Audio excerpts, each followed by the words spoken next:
Quelles sont les infrastructures de l'Empire vert d'Orient et d'Occident? Il s'agit des infrastructures du programme EL4 DEV, toutes labellisées le papillon source. 1. Les parcs CATEM éducatifs agroclimatiques et autogérés, c'est-à-dire les cités touristiques. Il s'agit du premier modèle de cité labellisée le papillon source. Ce sont des lieux de villégiature dans le cadre de séjours éducatifs et expérimentaux en tout inclus. 2. Les complexes éco-paysagers végétaux agroclimatiques et autogérés, c'est-à-dire les cités autogérées banques alimentaires. Il s'agit du second modèle de cité labellisée le papillon source. Elles sont non touristiques, donc pas de modèle économique, plus petites et représentent des centres de production agricole et de régénération des écosystèmes.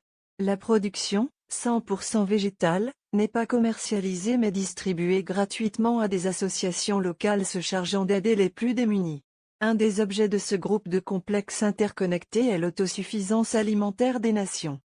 3. Les caldras végétales.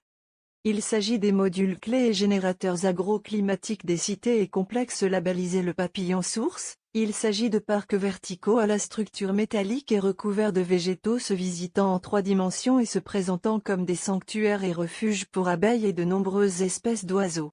Ces structures émettent une quantité importante d'ondes électromagnétiques influant positivement les êtres vivants dans leur entourage et ont une fonction clé en géobiologie, point d'acupuncture sur le réseau tellurique terrestre.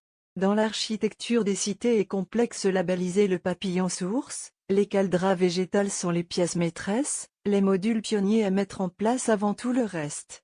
Elles sont financées par le sous-programme Les Communes contre-attaque et sont des éléments stratégiques pour la redynamisation des territoires le plus souvent situés le long des lignes de chemin de fer, moyens de transport privilégiés dans l'Empire vert d'Orient et d'Occident.